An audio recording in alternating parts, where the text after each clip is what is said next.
If you've been learning a language for years but still don't speak it, is it because you're truly unable to learn all languages? I'm just bad at languages. Or maybe your methods are outdated. I had a time in my life where I used to listen to so many people with new methods and ways of learning, and I kept repeating same mistakes, same methods all over again that clearly didn't work. I was too confused that I decided that there is no clean path in learning languages, so I just stopped learning them completely. So hear me out. Many people tell you what and how you should learn, but no one actually tells you that you might be doing something wrong, and no one explains it. In this video, I'll tell you exactly what I was doing wrong, as well as other language learners, so you can change it and finally start speaking.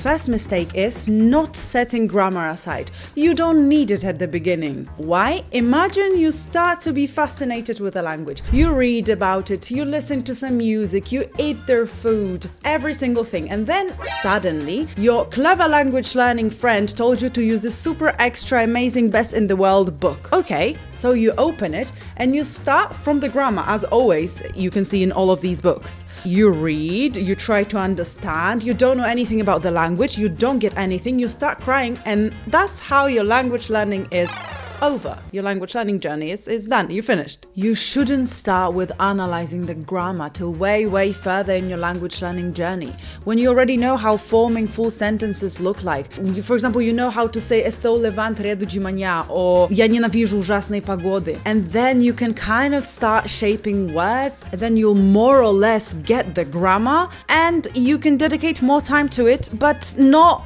by learning full sentences. Tell me why even English native speakers, when I ask them about present perfect continuous past belonging similar 25 tense, they have no idea what I'm talking about. What? Bro, what are you talking about, man? And look how they speak. Maravilhoso. Not focusing enough on grammar. I'm not saying ignore it completely, because you need it at some point. One of the reasons Spanish and French classes may still give you nightmares is the amount of hours you had to dedicate to studying grammar with zero results. So here are some good news. If you want to learn a language, torturing yourself with grammar rules shouldn't be part of it, especially at the beginning. Just like vocabulary and grammar rules, we don't speak by memorizing every single word, every single grammar rule.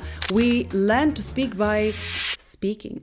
Knowing a bit of grammar is essential, because when the moment of you understanding how the language actually sounds comes to the table, then you learn grammar rules. So it's just a matter of timing. You take one sentence, see different ways of saying it in the past, in the future, in the present, whatever, but not too many options though, and always with some context. The goal at the beginning isn't to demotivate yourself with verb tables or thinking about masculine, feminine when you're speaking, just to block yourself and find out that you're not doing anything right and just stop speaking. Because you can't say anything with grammar alone, but you can say almost everything with words. So when it comes to the grammar, sit back, take it slowly, just relax at the beginning, of course, and it will come naturally with time. And then when the moment comes, you have to perfect it by practicing. Don't ask why. Why? Because it's the way it is. Most of the things you don't have to know. Why is a plane Flugzeug?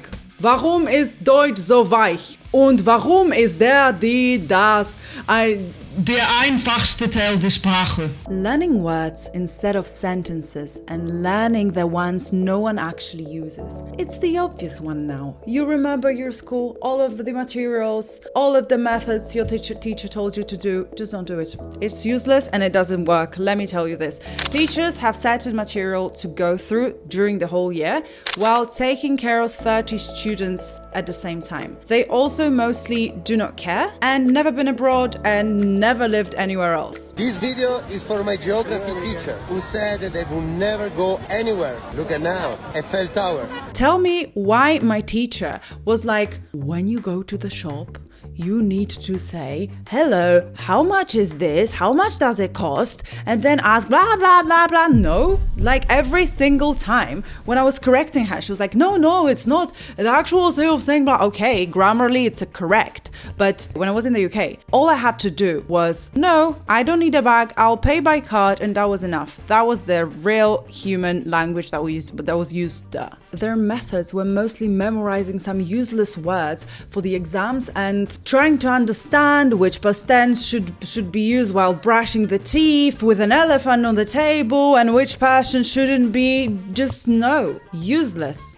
Don't do it. As I said before, I strongly emphasize learning full phrases because afterwards you can actually remember, understand, and learn the structure better. How do I do it? I name the things that I'm doing. Let's say I eat an egg, then I eat the apple, then I can change the apple to the orange, then I can also eat my dinner. You see, so I'm eating all of those things. I remember the structure and I keep going. I associate things that I'm doing with everything, with whole grammar, whatever is happening in my head.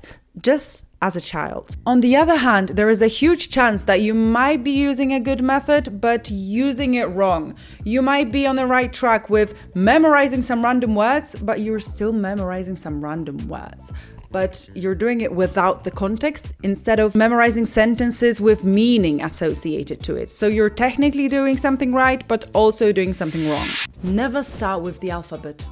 Just don't. And my favorite out of all of these is remember to leave a comment with your worst language learning method, language learning advice, and click the subscribe button. Just click it, okay? You need a special talent to speak a foreign language. I hear it all the time. Whoa, you have such a huge, how do you do it? It's such a huge talent. You're just gifted. It's always so easy for you. I forgot that during my sleep, I put my pillow, you know how you just put your pillow here and you just put the book under it. And over the night, language magically just comes to my mind. We hear one sentence when we were children and коли ми знову почуємо цю мову через 20 років, we can speak it fluently. Come on, it's a very common myth. You don't need a talent. Why? It's always consistency, picking the right language, comparing, of course, to your native language, and picking the language you're truly fascinated about. Is like picking the love of your life. Unless you already, let's say you want to learn Bulgarian and someone says to you, oh, there is this Bulgarian village. There are tons of Bulgarian villages. You just can go to the area and you'll pick up in no time. It's like, just grab a scalpel and perform a surgery. It's the best way to learn. That's not wrong though, but you'll just harm a lot of people in the process. So why bother? Why doing it? This is the biggest myth in language learning. Going to the country is not the magic, effortless way to pick up a language. It still requires a lot of effort. You need to get out of your barrier. You need to be able to use the language when no one can help you. You need to acquire necessary vocabulary, and you need to break this fear in your head to finally start speaking. So it's useless. It actually reminds me of something that someone once told me in the previous episode of my podcast, Peter Coles. He said something that really stuck with me about learning via using language learning apps. I use them, but you need to use it correctly and in the method that will actually help you. And make sure you see this video, make sure to see this podcast so you can actually learn from it. And the last one, which is done just at the very beginning, choose the easiest method. Let's say you don't know which language to learn, so you choose the easiest one. Come on, you're never going to learn with such approach. Even though you might choose the easiest language in the world, like Arabic, Chinese, or even Polish, if you're forced to do it, you will never learn it. Maybe it will be easy at the beginning. The alphabet will catch up pretty quickly because it's pleasant. It looks like little horses or snakes. But afterwards, if there is nothing that drives you more, you are most likely to give up on it and continue playing Counter-Strike.